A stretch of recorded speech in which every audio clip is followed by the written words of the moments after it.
Limpide accompagne les sociétés B2B ou B2C pour accélérer leur performance digitale. Limpide, c'est une start-up française qui, grâce à sa communauté, ses collaborateurs et ses clients, permettent aux entreprises de mieux déployer leur stratégie digitale. À noter que Limpide a fait de l'éco-responsabilité l'un de ses piliers pour son développement. Limpide, donc, dans ce numéro de Smart & Co, avec son président Christophe Chaudel. Bonjour. Bonjour. Bienvenue Emmanuelle Hertel. Bonjour. Heureux de vous rencontrer. Vous êtes directrice générale Innovation et Trust du groupe Tessi. C'est quoi votre métier? Racontez-moi. Alors, chez Limpide, nous concevons des interfaces pour toute solution digitale. On est là pour augmenter la performance des solutions digitales de nos clients. Quel type de client? On est dans tous les domaines d'activité, toutes les tailles d'entreprise? Oui. Nous, on s'intéresse à tout type de solutions, qu'on soit une start-up, une association, une PME, une ETI, un grand compte. On va travailler avec tout le monde parce que notre prisme, c'est de travailler avec l'utilisateur. Donc, par définition, il y a des utilisateurs partout. Et donc, alors, ils arrivent avec quoi? Avec une solution informatique et vous la rendez limpide, accessible, c'est ça? Exactement, c'est l'idée. Notre travail, c'est de simplifier la vie des gens, la vie digitale. Donc, généralement, on a des clients qui sont excellents sur ce qui est leur cœur de métier. Mais en revanche, sur le côté sexy des interfaces, c'est pas forcément ça. Donc, nous, on va définir des parcours qui soient les plus simples possibles, qu'on puisse comprendre nous. On n'est pas spécialistes. Et ensuite, on va les rendre les plus interactifs possibles avec les utilisateurs. Ouais. Ça passe par quoi? Du design Quels outils vous utilisez en quelque sorte? Alors, on a une méthodologie qui est en 4 étapes, qui est assez simple finalement, qui existe dans toute démarche scientifique. Une première étape qui est de mesurer et de discuter, donc beaucoup d'interviews utilisateurs et d'analyse data. La data aujourd'hui sur le digital, c'est quand même un peu la clé. La co-construction, on ne peut rien faire sans nos clients, donc on réfléchit ensemble. Et une fois qu'on a fait ça, on projette des parcours utilisateurs avec des UX designers, des UI designers. On les remet en test avec toujours ces utilisateurs pour être sûr que nos concepts sont éprouvés. Et une fois que c'est fait, on les développe et on en assure après la diffusion avec des actions de promotion qui vont permettre de les rendre visibles. UX, UI, c'est quoi? C'est le design? Exactement. User Experience et UI, User Interface. Donc c'est ce qui va permettre de définir des maquettes. Et par rapport à ces maquettes, c'est de l'ergonomie, on va placer des éléments aux endroits où on pense que l'utilisateur va être le plus à même de les utiliser. Donc on va différencier des fonctionnalités, des zones de contenu, et c'est cette organisation qui va rendre la solution utilisable. Emmanuelle Hertel, en quelques mots, c'est quoi le groupe Tessi? C'est une société française, c'est ça? Exactement, c'est une société française qui fait 1,5 milliard d'euros de chiffre d'affaires aujourd'hui. C'est une ETI spécialisée dans la transformation digitale des processus. Et moi, je représente Innovation and Trust, qui est la Digital Factory de ce groupe. Et donc, ça veut dire quoi? Vous inventez des On invente des logiciels, Okay. exactement. On a une dizaine de logiciels aujourd'hui dans notre catalogue avec nos équipes, plus de 250 développeurs en Europe. Et on a Limpide qui nous accompagne pour toute l'ergonomie de nos produits et tout le parcours digital. Oui. Finalement, ce que vous inventez, on l'utilise, nous, souvent sans s'en rendre compte? C'est un peu ça l'idée? Alors, vous l'utilisez souvent sans vous en rendre compte, soit effectivement alors de manière indirecte, puisqu'on est une société essentiellement B2B. Donc, ça va être autour de gestionnaires qui font de l'activité pour vous. Votre banque, par exemple, dans le back-office, va utiliser certains de nos outils.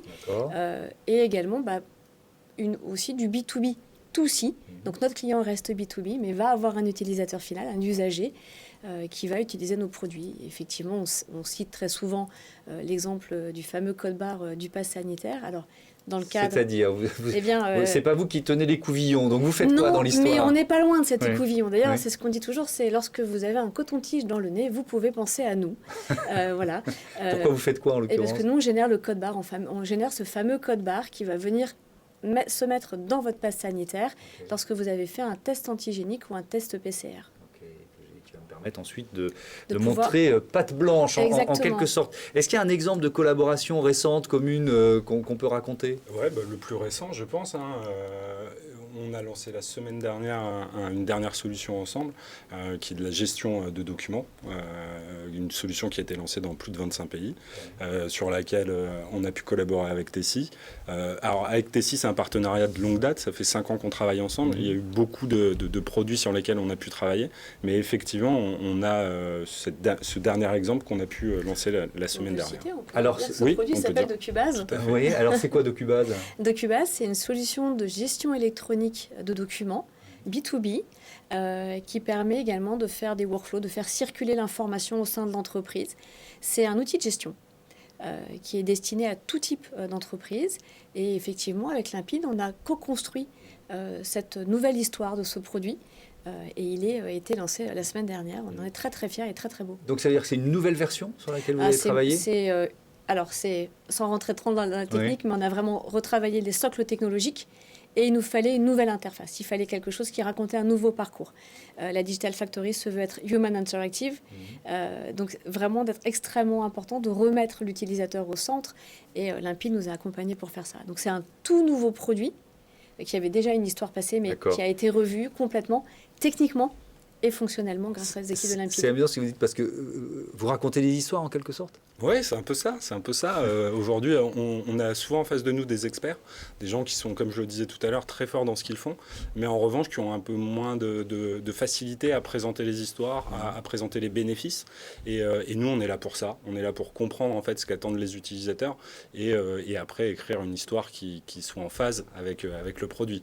L'idée, c'est pas d'enjoliver quelque chose, c'est plutôt de le décrire de manière efficace. Mais est-ce que, quand vous parlez de co-construction, est-ce que ça veut dire qu'à un moment de la conception, on va dire, technique, vous pouvez faire un peu évoluer votre produit parce que Limpide intervient et vous dit ça serait plus efficace si on faisait ça. C'est pire que ça. C'est tout le temps, quoi. En fait. C'est tout le temps. Ils deviennent partie intégrante de l'équipe. Nous, on a fait un choix d'externaliser cette partie-là, de ne pas avoir en interne des experts de l'UX ou de l'UI. Parce qu'on veut des gens qui nous inspirent de l'extérieur, qui connaissent aussi autre chose que nos éléments techniques. Mais non, ils nous plient en deux régulièrement en réalité. Ils viennent nous challenger vraiment, c'est-à-dire qu'ils sont partie intégrante de la stratégie.